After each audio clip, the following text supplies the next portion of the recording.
નમસ્કાર ખેડૂત મિત્રો. શું ખેડૂત મિત્રો તમારે પણ લીંબુમાં જલ્દીથી લીંબુ લાવવા છે? તો આજે વિડીયોમાં જાણીશું કે લીંબુમાં કલમ પદ્ધતિ દ્વારા જલ્દીથી લીંબુ કેવી રીતે લાવી શકાય અને ડિટેલથી જાણીશું સ્ટેપ બાય સ્ટેપ કે લીંબુમાં કલમ કેવી રીતે કરાય. તો ખેડૂત મિત્રો, આપણે ગોટી કલમ કરવાના છીએ લીંબુમાં. આપણે આગળના એક વિડીયો બનાવ્યો છે, એમાં પણ લીંબુમાં કલમ કરી છે અને સક્સેસફુલી થઈ ગઈ છે. અને આજે આપણે આવી વિડીયો તરફ આવીએ તો 1 થી 1.5 વર્ષમાં તમને લીંબુ આવી જશે. અને જો તમે બીજ પ્રણાલીથી જો પ્લાન્ટ ઉછેરો તો 3 થી 4 વર્ષે લીંબુ આવે છે. અને આ પદ્ધતિ દ્વારા 1 થી 1.5 વર્ષમાં તમને લીંબુ મળી જશે.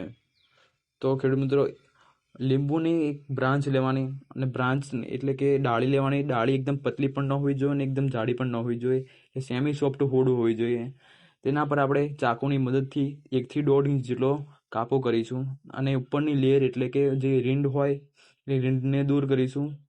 અને જે સફેદ ભાગ આવે એ પ્રમાણે આપણે ગોળ શેપમાં દૂર કરીશું.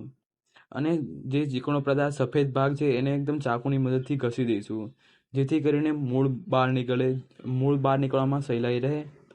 ત્યારબાદ આપણે એના પર રૂટ હોર્મોન્સ એટલે કે એલોવેરા અને ઇન્ડોલ બ્યુટેરિક એસિડ જે એગ્રો સેન્ટરમાં મળી છે, જો એ ના હોય તો તમે એલોવેરા લગાવી શકો છો. એલોવેરા એટલે કૂરપાઠું આપણે એકદમ જે ભાગમાં જે કાપેલો ભાગ છે એને આપણે લગાવી દઈશું.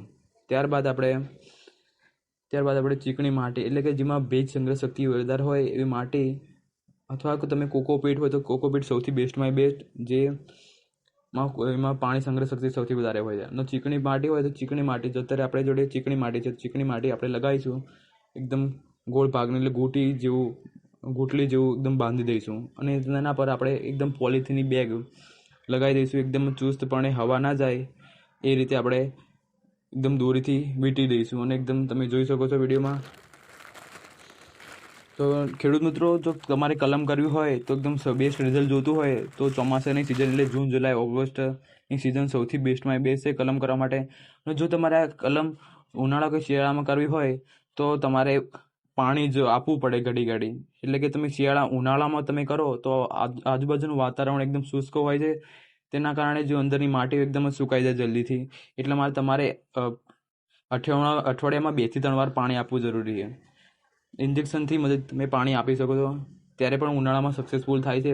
પણ ચોમાસાની સિઝનમાં આજુબાજુ ભેજવાળું વાતાવરણ હોય એટલે આ કલમ જલ્દીથી બેસી જાય છે અને સક્સેસફુલ થઈ જાય છે. તો આપથી 1 થી 1.5 મહિનામાં પણ કલમ થઈ જશે અને તમને રિઝલ્ટ બતાવીશું આપણા જ ચેનલ ઉપર. તો ખેડૂત મિત્રો, તમને વિડીયો સારો લાગ્યો હોય તો લાઈક, સબસ્ક્રાઈબ એન્ડ કોમેન્ટ જરૂરથી કરજો.